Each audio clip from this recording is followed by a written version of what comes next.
Assalamualaikum Sobat Edu Voice and welcome back to our YouTube channels. And today we are going to discuss a really inspired topic with these two people. Yes, it's about how to secure scholarship abroad for master's and PhD degree. So for many people, studying overseas feels like a distant dream, whether because of financial concern, competitions, or certainly about where to start. And today we are joining two amazing speakers from English Education Study Program, ya, Miss Khairunisa SPD MTD SPD MT Soles, Miss. As a lecturer and penulis buku juga, Sobat FKIP. Dan Bapak Selamat Husni, PhD, sebagai Sekretaris Program Studi Pendidikan Bahasa Inggris di FKIP UMSU dan juga wakil dari Ketua Pusat Bahasa di UMSU. Oke, boleh sapa penonton dulu Bapak dan Ibu. Halo Sobat Edu Voice. Ya, Sobat Edu Voice. Ya, halo Sobat Edu Voice. Nice to talk to you and meet you later. Okay, we are going to talk about an inspired topic, yes, sir and Miss. Okay. Okay, in this episode, we'll explore the real process behind the international scholarship application. So we will also talk about life after receiving the scholarship, sir and Miss. So stay tuned, Sobat Edu Voice, because this is gonna boom, sir. This is gonna boom, yeah. So, can you, sir, please explain about the scholarship maybe first about to the Sobat? Who start the conversation? Me or Maybe sir, boleh juga mix Indo, so Sobat Edu Voice bisa ini.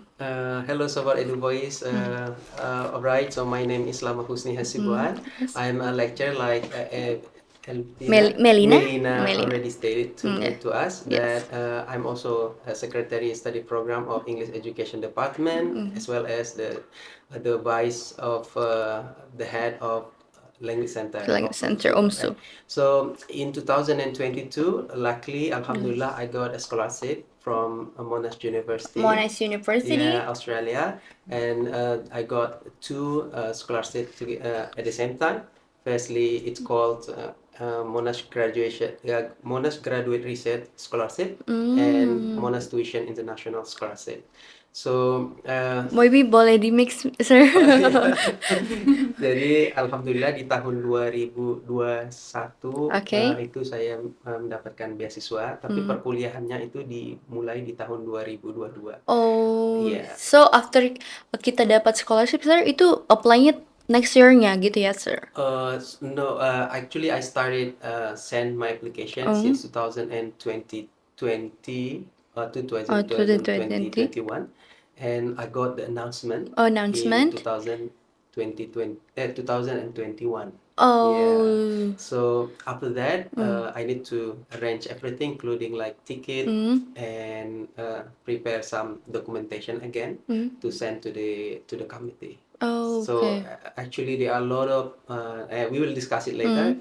Ada banyak persyaratan yang mesti dilengkapi sebelumnya. Tetapi di tahun 2021 itu di situ saya sangat senang karena mendapatkan announcement. Okay, congratulations. So how about Miss Nisa? Your long story journey.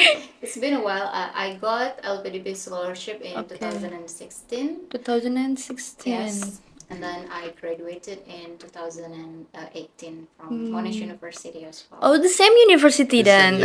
Same university, but different level. Just different levels. Mine is master degree and further it's PhD program. Okay. In master we don't have like a room, but for PhD they have like special room, right? Yeah. Yes. I mean room for a rent house or what? No, room for study, like to work. Oh, to work. Yes, in PhD they have like access to Mm. like VIP. Oh, that's special for PhD, right? So Monash University provide a special room or office for PhD students. Unlike the master degree, they have just classroom, Mm. but they don't have specific room, specific I would say We have hub, hub, actually. Learning hub, right? yes, Learning hub, hub. library. Right, yeah. But in PhD we have a specific room for PhD students to learn or to do their work. Yeah. Oh. So in that room we are provided with computer and a good table Good tables. and also the lightning as So well. it's a good facilities, I A good think. facility. Good facility. That's why Sobat Edu Voice Voice. need to You try need to to try. yeah Yeah. get a scholarship abroad. Yeah. And need to stay tuned, right? Yeah, Yes. of course. Need to Stay stay tuned tuned, with that. actually. Okay.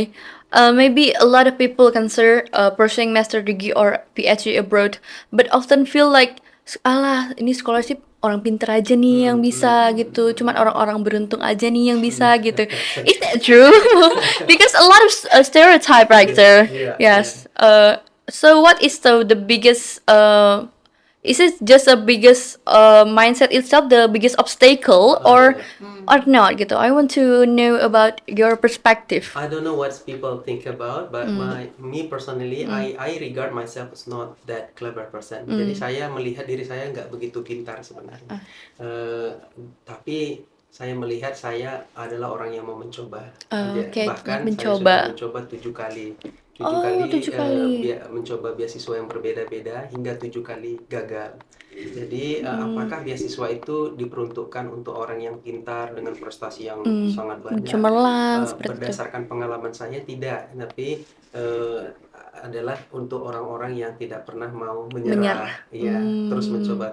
They will try their best to get the scholarship. Tapi mencoba itu mestilah diikuti oleh keinginan yang kuat.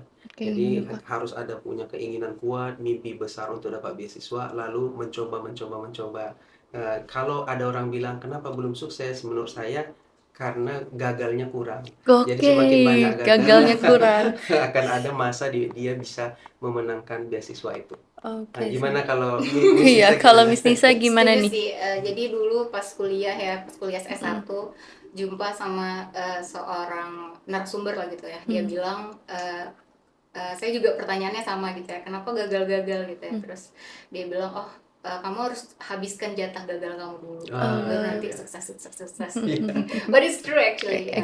Kayak setelah dapat beasiswa dulu dapat juga program ya dari Dompet Duafa. Jadi kemarin ada seleksi, ada sekitar 10 orang doang yang diterima se-Indonesia gitu ya.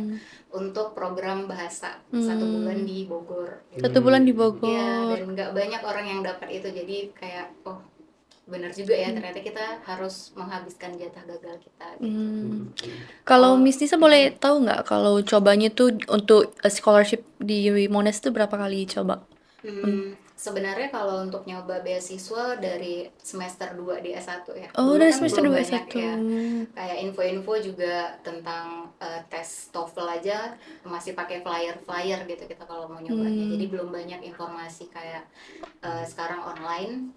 Jadi dulu dari semester 2 ikut undergraduate program, ikut PPAN, terus setelah tamat juga nyobain beasiswa Australia Award gitu. Jadi Monash itu satu dari hampir 10 universitas yang di-apply gitu. Ya, ada 10 universitas yang di-apply. Akhirnya Monash lihat bisa bilang nih Miss ke Sobat Edu Voice bahwa ternyata kita dapat scholarship itu bukan karena kita cuma pintar, tapi mau mencoba, ya kan, mau mencoba. Yang penting itu ada rasa penasaran gitu. Jadi kita punya rasa penasaran untuk mencoba dan yakin kalau kita itu bisa. Iya. So the mindset itself the biggest obstacle ya kan, sir. Jadi kalau mindsetnya berpikir harus ranking 1, atau IPK-nya harus perfect 4, nah itu berarti kan bisa membuat yang lain-lainnya tidak ada motivasi untuk mencoba. Nah, pada realnya mungkin IPK tinggi itu penting, tapi bukan itu satu-satunya gitu, atau bukan itu faktor yang penentu, tapi kemauan yang terus mencoba, mau menerima gagal pertama, tapi masih ada keinginan mencoba untuk yang kedua, ketiga, keempat. Seperti saya bilang, saya 7 kali gagal. Nah itu satu kali gagal aja sakitnya luar biasa, ya kan? Di awal nangis. Iya. Apa yang kurang Ya, gitu. apa yang kurang, apa yang salah gitu. Karena kita udah maksimal mempersiapkan dokumennya, ketemu sama supervisor atau pembimbing skripsi kita S1, S2, minta rekomendasi mereka, tanda tangan mereka itu kan butuh waktu, energi, dan usaha yang begitu berat kan. Tapi tiba-tiba hasilnya kok belum Tidak sesuai yang diterima. seperti Iya. Nah, diinginkan itu gitu. mental atau mindset yang tidak pernah mau menyerah itu yang jauh lebih Itu penting. jauh lebih penting. Iya, Aduh, Sobat Sobat Edu Voice Edu hari ini Voice. banyak banget nih. Masih satu pertanyaan tapi udah banyak banget inspirasinya ya, Sir, buat Sobat Edu Voice. Oke, Sir. Mungkin kita mau next to the questions itu. Iya. When winning an international scholarship, so which factor tends to matter most? Academic performance or personal branding or the ability to communicate and the purpose of also? Yeah, what do you think, Miss Lisa? This is Maybe really Miss Lisa want to answer. Ya, Yeah. faktor Iya. faktor penentunya banyak ya Kak. Apalagi kalau kita mau dapat beasiswa. Mereka kan pasti lihat yang pertama apakah kita punya ketahanan ketika kita menghadapi tekanan gitu. Karena kan kalau kuliah yang namanya kuliah apalagi di luar negeri dengan sistem yang berbeda kan kita harus punya perseverance gitu ya. Jadi tahan terhadap pressure, deadline gitu. Lalu yang kedua mungkin salah satu faktor yang penting juga ya yang harus kita tunjukkan adalah kemampuan kita dalam berorganisasi. Oh, Sebenarnya berorganisasi. berorganisasi itu di dalamnya ada komunikasi, di dalamnya ada time management gitu ya. Nah, kalau kita berorganisasi kan ada pengalaman untuk memiliki jiwa kepemimpinan gitu ya. Bagaimana cara kita untuk menghadapi masalah, bagaimana kita solusi apa yang kita lakukan. Jadi kalau ditanya faktor penentu apa untuk mendapatkan beasiswa, mungkin Miss bisa bilang yang pertama kita harus punya ketahanan gitu ya terhadap tekanan. Karena kalau namanya akademik belajar pasti nggak enak gitu ya. Bukan sesuatu yang seperti kita jalan-jalan healing happy gitu ya, tapi kita harus belajar dan melewati batas kemampuan kita gitu. Namanya kita naik kelas. Naik gitu. kelas benar. Lalu yang kedua ya harus ditunjukkan dengan apa yang sudah kita lakukan gitu. Jadi nggak bisa kita ujuk-ujuk kita mau beasiswa tapi kitanya belum menunjukkan apa yang sudah kita lakukan sebelumnya gitu. Jadi ya itu tadi dengan pengalaman-pengalaman, dengan tulisan-tulisan kita gitu. Kalau untuk kasus di S3 ini kan mungkin di S2 seperti itu, di S3 juga hampir mirip. Namun di S3 itu ada hal yang sangat ditekankannya itu pengalaman kita atau history dari riset kita. Oh, research history. Iya, jadi kalau untuk kasus di S3 terutama untuk beasiswa Monash yang saya tahu dan rasakan itu mereka sangat menghargai keinginan seorang untuk benar-benar fokus pada riset. Jadi pada waktu itu saya menunjukkan keaktifan saya sebagai researcher. Kebetulan dosen itu kan ada kewajiban Tridharma perguruan tinggi. Salah satunya itu adalah research dan juga community service. Dan community service juga punya produk namanya juga artikel journal. Kadang-kadang kita bisa publikasi.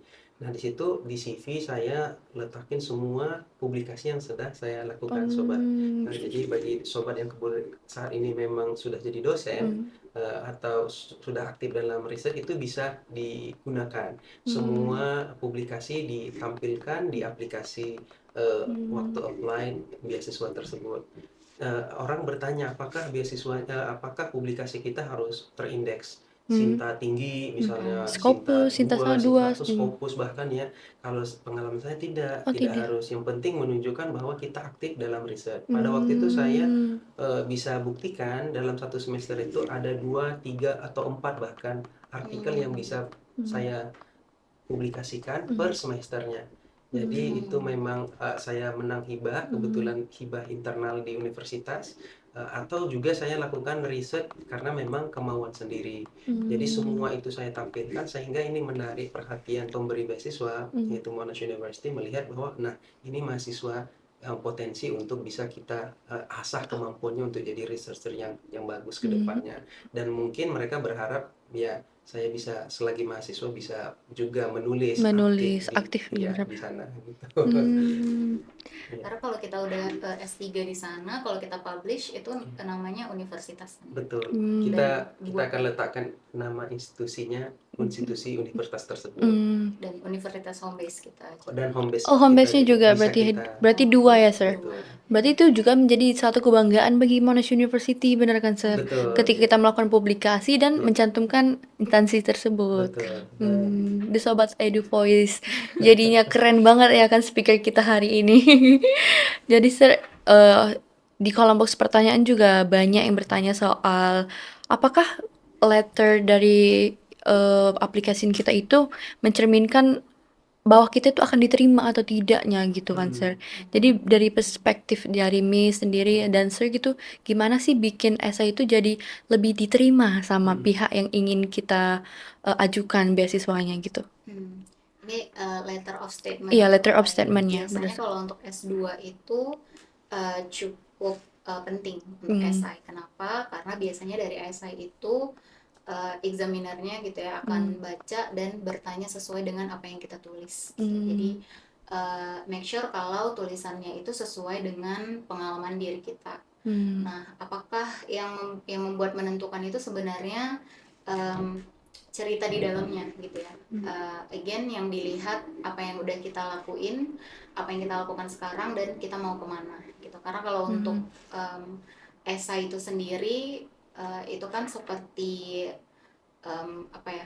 representasi gitu ya. Jadi kita goalnya itu mau kemana dan kuliah ini sebagai jembatan aja gitu, sebagai batu loncat, bukan sebagai goals.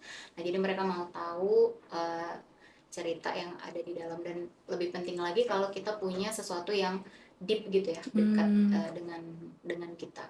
Untuk terkait esai itu tadi apakah topiknya itu ditentukan oleh si scholarship atau kita memilih sendiri nih, Miss? Nah, biasanya kalau esai itu nggak ada ya, jadi misalnya dia hanya menjelaskan, tuliskan deskripsi diri dan segala macam. Nah, tapi untuk template-nya itu nggak ada diberikan, tapi kita coba buat rapi ya dengan itu tadi, coba menuliskan tentang deskripsi diri, lalu apa yang sudah kita lakukan, apa yang sedang kita lakukan, dan apa yang akan gitu. Oke. Kalau saya bisa tambahkan sedikit, Melina, jadi kalau pengalaman Sir sendiri, Sir mencari topiknya itu meskipun tidak ditentukan, tapi Sir mencoba mencari apa sih yang dibutuhkan oleh pemberi beasiswa. Jadi kalau misalnya pemerintah saat ini yang memberikan beasiswa LPDP fokusnya di bidang tertentu, kita mencoba mencari tahu nih pemerintah fokusnya di mana, butuh expert di bidang apa.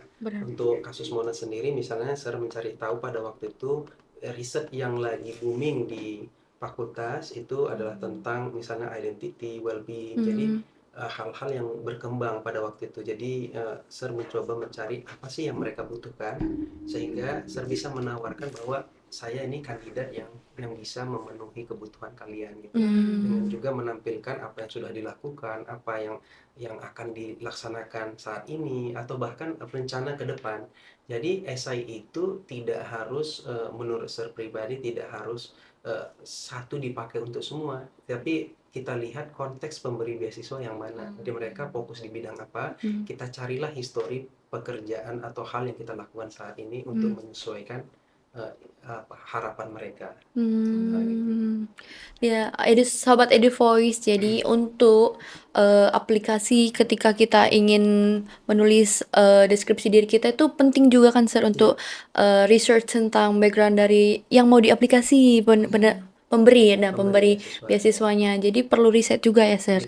Jadi Sobat Edu Voice catat nih bahwa kalau mau apply beasiswa tuh butuh research ya kan. Research tentang pemberi beasiswanya biar lebih kemungkinan ya, Sir, untuk kita diterima.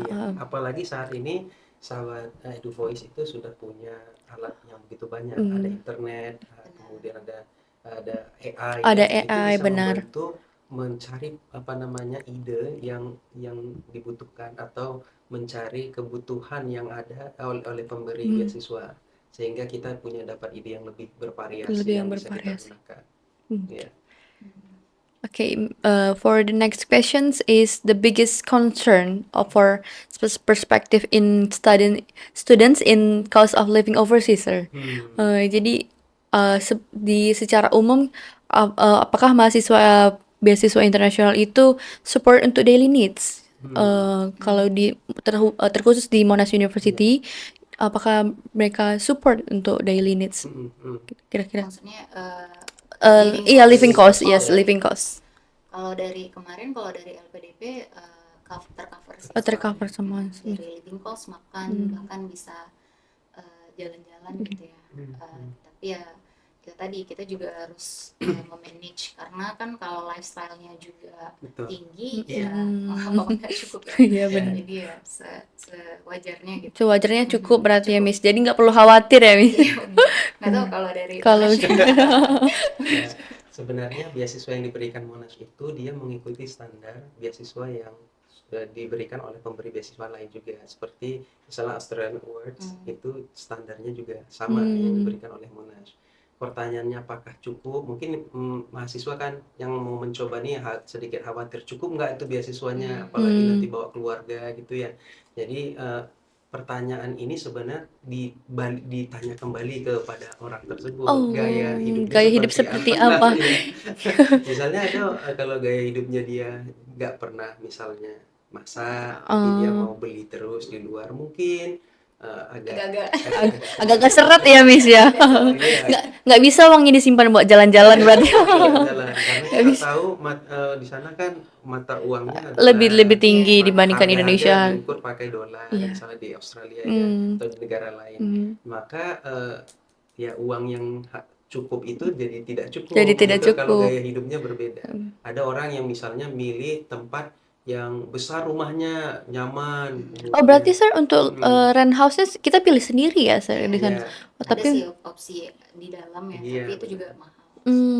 Jadi kita bisa pilih opsi lain. Iya. Mungkin yang dapat lebih hemat gitu ya, Sir. Ada rumah yang sebenarnya nyaman, tapi agak sedikit kecil bisa. Tapi kalau kita orangnya memang hidupnya memang yang pengen rumah besar, dekat dengan kampung, jendela besar, nyaman, ada AC-nya misalnya ya kan. Nah, mungkin beasiswa yang tadi itu ya bisa dibilang tidak cukup. Tidak cukup. Gitu, Berarti tergantung dari lifestyle-nya sendiri. Lifestyle-nya Tapi sendiri. pada dasarnya itu cukup untuk mengcover seluruh, Sir. Betul. Tapi itu yang seru sih, maksudnya kan kita ketika proses itu kan kita datang ya ke sana, biasanya kita cari yang temporary dulu seminggu. Nah, dalam seminggu itu kita biasa inspeksi rumah, jadi lihat rumah mana nih yang harganya cocok, tempatnya enak gitu. Jadi kalau boleh tahu nih agak pribadi nih ya, misalnya waktu di sana tuh tinggal sendiri atau bareng temen yang seangkatan atau sekelas gitu untuk Miss sendiri? Kalau Miss tinggal sama kemarin itu dia sama keluarga. Sama keluarga. Cuman, suaminya masih di Indo, jadi masih ngusahain PhD-nya. Jadi kami di situ bertiga lah, dia si kakaknya berdua sama anaknya, terus Miss sendiri. Jadi dalam satu rumah itu ada 2 kamar. Ada 2 kamar. Share kitchen, share living room, gitu. Tapi cukup besar sih. Kalau sendiri kami ada beberapa orang, ada 7 orang itu rent house. Oh, rent Jadi house. kita cari rumah lalu kita tinggal bersama di situ 7 orang. Jadi konsepnya pada waktu itu kami mikir supaya beasiswa ini lebih dari cukup, supaya bisa saving juga. Iya, supaya bisa jalan-jalan nih Sobat Edivoice. Jadi bisa pandai-pandai lah ya kan, Sir, pandai-pandai lah ya gitu. Jadi banyak ada yang mau tinggal sendiri bisa di apartemen, tapi kalau Sir pribadi pada waktu itu memang cari rumah lalu tinggal bersama-sama dengan 7 mahasiswa lainnya. Yang kebetulan mahasiswa Indonesia juga. Oh, mahasiswa Indonesia juga. Okay. Dan di luar itu kalau di sana walaupun dia sederhana, tapi tetap aja misalnya makanannya kita cari yang buah gitu ya. Atau misalnya kalau mau kopi ada gratis di pantry gitu. Itu menarik tuh kalau untuk PhD sendiri. Kenapa Sir milih yang rumah seperti itu? Karena waktu yang dihabiskan sebenarnya sangat sedikit di rumah itu. Oh, lebih banyak di kampus ya, Sir. Karena seperti Sir bilang tadi, untuk PhD sendiri kita ada ruangan khusus, bahkan di gedung sendiri, kemudian ada ruangannya lagi. Nah, di ruangan itu kita bisa tidur. Oh, bisa istirahat. Bisa belajar. Menarik kopi sekali. Disediakan, susu, jus, bahkan kadang-kadang itu makanan dan buah-buahan juga sering diberikan. Nah itu jadi Kalau boleh tahu Sir, paling lama nih rentang waktu Sir di kampus tuh berapa lama? Nggak pulang ke rent house? sehari Nggak seharian ya Sir? ya, Dari karena juga ketemu teman-teman ya di hmm, situ, ada gedung jadi kita sering, kalau di rumah itu kan Iya. mahasiswa-mahasiswa sering di dalam kamar, jadi hmm, kita kurang berinteraksi. kurang Kalau di berinteraksi. kampus itu kita banyak teman yang sama-sama belajar, yang sama-sama Hmm, baca artikel, riset atau buku. Nah hmm, ketika lapar jadwal makan kita bisa hmm, ngobrol. Nah, Kalau Miss dulu biasanya pagi olahraga dulu gitu ya, hmm, habis itu ke kampus. Nah di kampus itu dari pagi sampai siang di perpus 1, hmm. terus sholat, habis sholat siangnya ke learning learning hub ya. Aku ya udah ini lupa namanya, learning hub. Jadi Hmm, dalam sampai sore gitu ya, jadi seharian tapi pindah-pindah tempat. pindah-pindah hmm, tempat biar ya cari suasana baru di suasana kampus. baru. Berarti Iya. tapi all access ya, Miss. Kalau kita sebagai mahasiswa hanya ruangan yang ini nggak bisa akses Iya, ya. PhD Ada nggak PhD bisa. yang bisa spesial gitu. Kalau Mereka mahasiswa nggak PhD bisa. Iya. bisa tuh masuk ke Oh, Iya, kemana aja. gedung-gedung iya. master ya. Iya. Kecuali ke gedungnya staff yang Staff. tidak bisa. Oh, Oh staff iya, tidak Ya. bisa. tapi nggak ngapain juga. Iya. Ngapain nih? Gitu, bermasalah nih dia kira gitu ya kan, Sir. Oke, benar-benar menarik banget ya, Sir. Culture shock deh. Kita bahas tentang Ya, living nah ini culture menarik shock. nih, Menarik culture banget shock. culture shock. Tentang culture shock hidup di Aussie. Ya, gimana? Apa ya? Di awal cukup ini ya, kan kita ada 1 minggu orientasi mahasiswa ya. Nah di situ kita sebenarnya banyak senior-senior yang memberikan apa ya, wanti-wanti lah gitu ya, Wanti-wanti. tentang culture shock, Hmm. tentang apa aja yang harus dilakukan kalau misalnya butuh bantuan gitu. Nah jadi kalau di sana sih culture shocknya lebih ke homesick ya, jadi kayak Homesick. dengan budaya yang berbeda. Terus baru tahu di sana itu misalnya belanja seminggu sekali, terus harus Hmm. apa ya, banyaklah hal-hal yang sangat berbeda gitu ya. Kalau di sana kan juga individualis, jadi Hmm. Lebih cuaca juga ya kan, iya Miss ya. benar, cuaca apalagi kalau nggak ada matahari itu kayak di sana kan kami datangnya pas winter tuh ya, nggak ada matahari, terus oh ternyata apa ya, mempengaruhi gitu ya. Ya itu sih culture shocknya, homesick, cuaca. Tapi sebenarnya 6 bulan di sana Miss balik. Oh iya, Iya Miss. balik agak Karena lama rindu juga ya. sih, iya benar. Rindu Tapi pas keluarga. balik Rindu lagi keluarga. ke sana coba untuk cari settle down ya dengan cara volunteer, olahraga gitu. Ternyata itu bisa sangat membantu untuk settle down gitu sih. Berarti di Ya. first semester itu ya, Miss? Iya, Di first first semester. semester. Kalau culture shock untuk Sir sendiri banyak. Banyak. Cuma ada Sobat Edu Voice banyak. apa dibagi ya. Iya. Misalnya satu culture shock bahasa. Oh, Sir bahasa. dulu kan jurusan bahasa Inggris ya. Kemudian S2 juga linguistik terapan bahasa Inggris. Sir kira Sir itu udah pinter bahasa Jago Inggris, nih. udah jago bahasa Inggris. Dia kan bakal Iya. pede berbahasa Inggris. Ketika sampai di Australia ternyata pronunciation-nya berbeda. Bahkan Aksennya banyak yang berbeda. disingkat ya kan, Sir? Banyak yang Banyak disingkat. pronunciation Iya, yang benar. disingkat. Iya, Iya. misalnya Gede, Mek. Iya, Gede iya, itu benar-benar. kita kan di sini nggak ada belajar. Mungkin ada tapi nggak begitu. Kita Tidak biasanya terlalu familiar. betul, how are you doing paling gitu kan. Nah kemudian ada bahasa-bahasa yang di arvo, jadi apa ya, arvo, batelo, jadi istilah yang sering mereka ucapkan dan itu nggak Tidak familiar. common ke Nggak kita. familiar kita. Australia kan Australia. Kemudian berbeda pengucapannya, sebenarnya brother, mother, kan itu kita biasanya mother atau Karena father, mungkin iya, kiblat kita lebih ke ke American Amerika, accents American ya. accent. Nah itu culture shock karena begitu sampai di Australia itu wah, apa itu? Apa ini? Can you repeat? Saya harus bilang, can you repeat again sir atau brother gitu kan? What you say? Jadi sering tapi berjalannya waktu lama-lama lebih paham apa yang mereka ucapkan aksennya. Culture shock yang kedua yaitu terkait cuaca tadi seperti Cuaca. Melina bilang. Di sana itu cuaca kadang beda di kota lain ya. Kalau Melbourne itu sering berubah ya. Iya. Misalnya kita lihat itu pada jam 7 itu masih cerah tuh. Berarti kita pede nih pergi ke luar dari rumah kan. Jam 7 lewat 7 atau lewat 10 atau lewat 15 itu langsung hujan. Padahal tadi super cerah. Nah, itu. Jadi Walaupun di season yang sama di ya sih. season yang sama. Nah, itu sering berubah-ubah terutama di musim semi atau winter itu nampak matahari tapi 5 menit kemudian udah hujan. Nah, itu shock culture dan nggak seperti di sini ya. Cuaca di sini tuh stabil. Panas sepanjang tahun. Malah kepanasan. Jadi Kalau nggak panas sekali ya kan. strateginya itu selalu bawa payung kecil Bawa payung kecil kemana-mana. Jadi kemana-mana. pas cerah, 5 menit kemudian hujan, udah Oh, ada langsung payungnya. udah safety ya kan, Safety. safety first. Tapi aku dulu sering beli payung, kenapa coba? Ya. Angin. Oh, anginnya juga Angin juga Anginnya luar biasa kencang. kencang.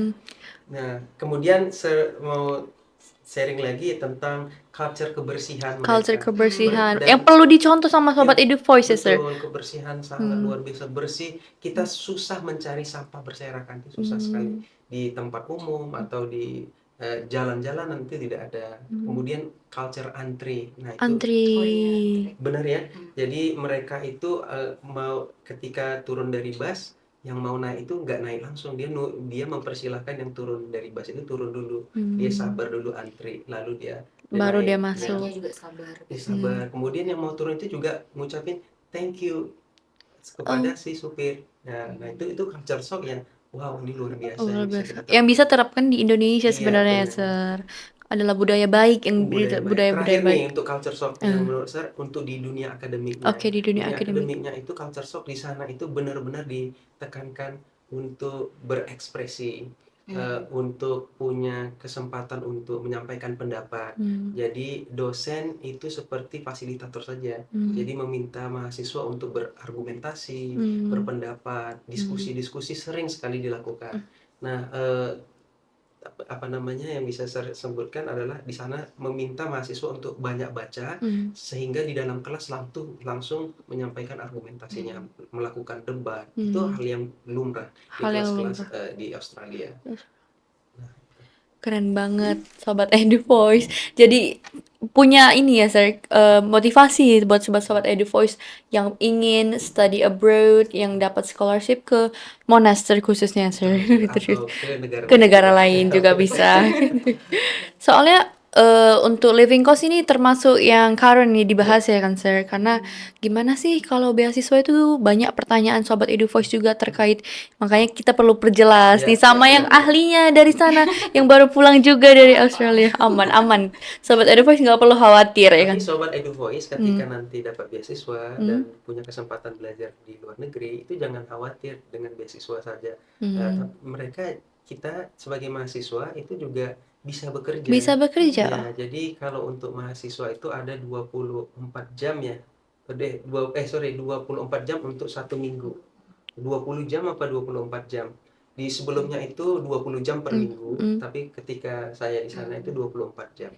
Karena butuhnya mereka para pekerja. Jadi mahasiswa dipersilakan untuk bekerja. Dan itu digaji per jam ya, sir? Per jam. Jadi kalau misalnya kita free di jam sekian, kita bisa apply kerja part-time. Atau casual. Kita bisa nanti berapa gajinya itu ditentukan atau disampaikan oleh pemberi kerja. Itu bervariasi, ada yang $30 per hour, ada yang 36. Nah, kalau dirupiahkan itu per jamnya itu bisa katakanlah 10.000 sekarang kan udah 12.400 ya sekian per dolar. Kalau kita anggap aja 10.000 kalau di 30 dolar per hour itu 300.000. 1 jam. Satu hari bisa. Oh iya, itu bisa dikalikan.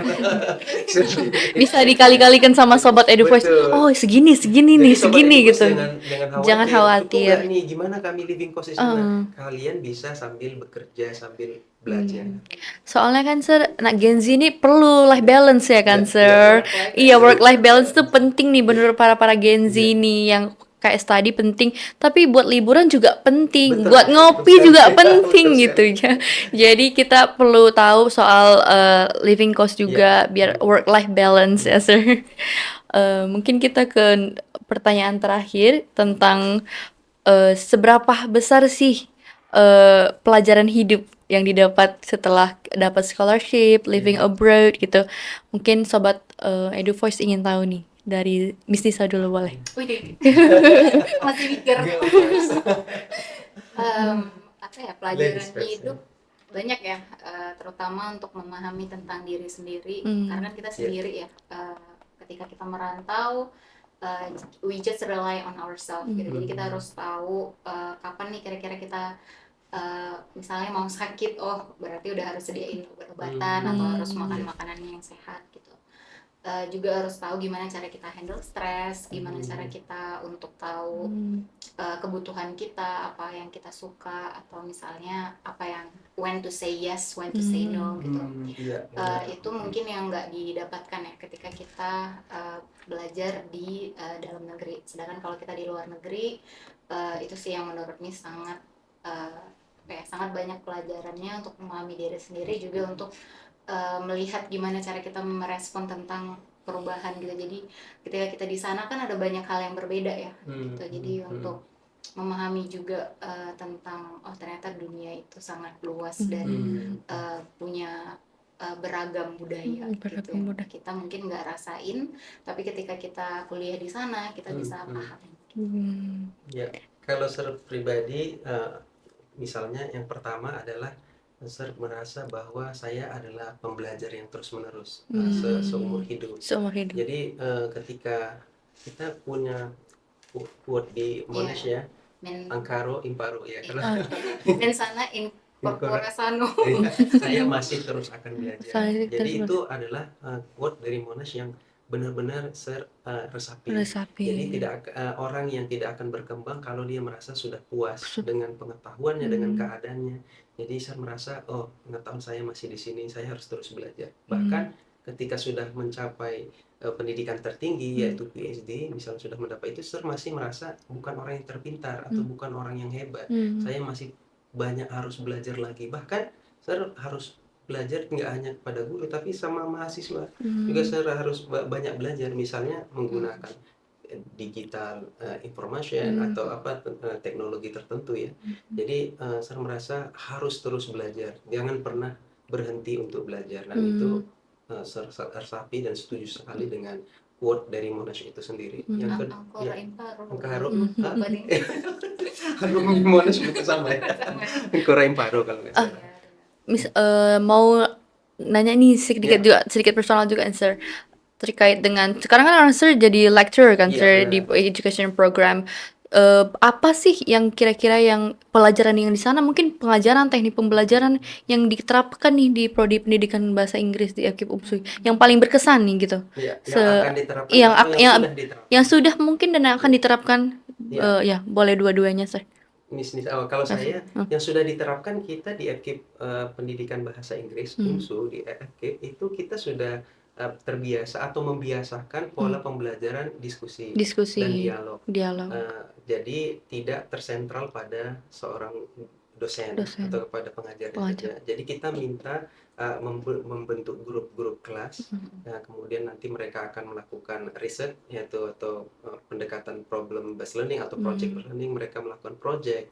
Nanti dengan kreasi mereka harus menyampaikan hasil project mereka di kelas seperti presentasi. Lalu siswa lain itu atau mahasiswa lain diberikan kesempatan untuk bertanya, mengkritisi atau men-challenge hal-hal yang sudah dilakukan oleh tim tertentu. Lalu nanti tim tertentu akan mencoba mendefend, mereka akan mencoba mempertahankan argumentasi mereka. Jadi culture seperti ini sebenarnya sudah ada. Namun yang saya mau tekankan setelah pulang dari PhD adalah culture ini harus lebih didukung lagi.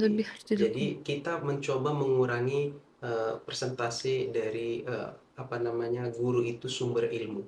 Tapi guru itu bukan sumber ilmu, tapi dia adalah fasilitator. Jangan nggak harus 100%, karena siswa atau mahasiswa bisa belajar dari berbagai hal, dari YouTube, dari TikTok, atau dari buku atau podcast. Nah, seperti podcast kita ini bisa jadi sumber informasi bagi mahasiswa yang lain.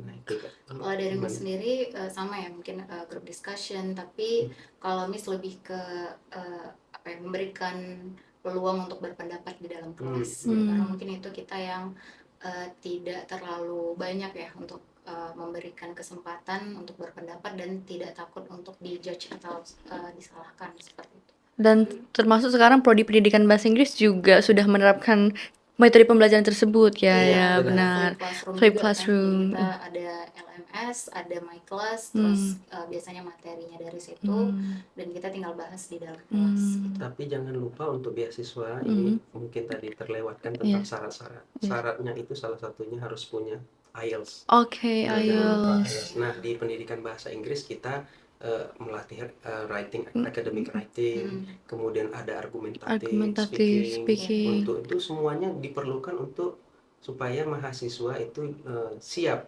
mengambil tes IELTS dan memiliki nilai IELTS Lebih dilatih ya, Kan dilatih. kalau dari Miss semester ini Miss tuh ngajar listening in academic context dan biasanya kalau ada academic context itu again kita latihannya banyak di IELTS especially di part 3-4 itu kan akademik. Betul. Jadi mereka juga melatih kemampuan.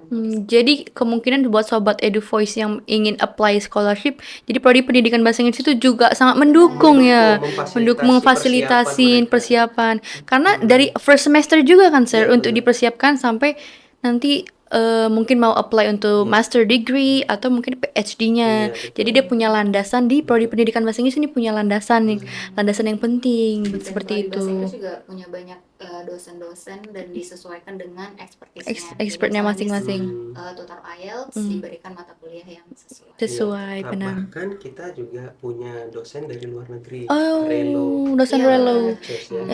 Jadi mahasiswa tidak hanya belajar dengan dosen yang kebetulan rupanya seperti kita orang Indonesia, tapi juga Langsung native speaker. English native speaker. English Jadi native mahasiswa speaker. bisa langsung praktek Berbahasa Inggris. mendengarkan dengan bagaimana native speaker berbicara, berinteraksi dengan dia.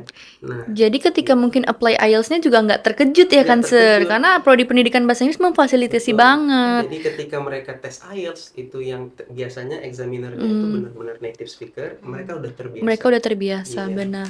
Keren sekali prodi pendidikan bahasa Inggris FKIP UMSU. Oke, mungkin closing statement deh. Iya. In English maybe. In English. Yeah.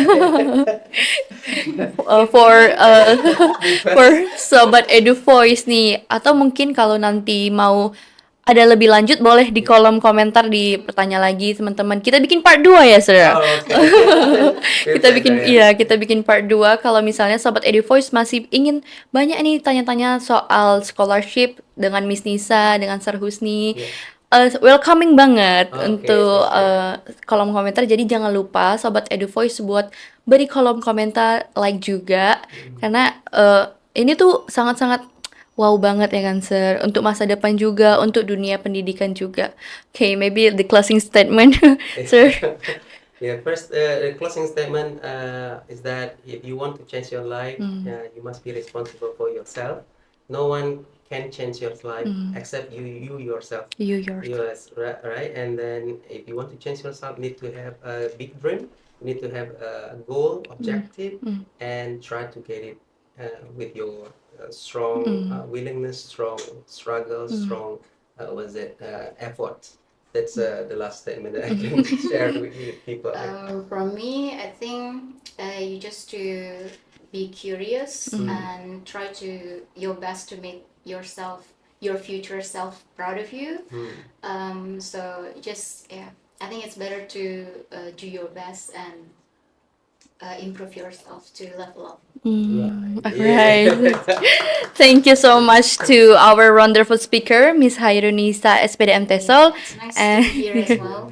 and Sir Slamet Husni Hasibun PhD for sharing such valuable insight, experience, and practical advice with us today. So we truly learned, sir, and about the scholarship applications process and the reality of studying there. Thank you also for Melina to guide this conversation. It's really nice.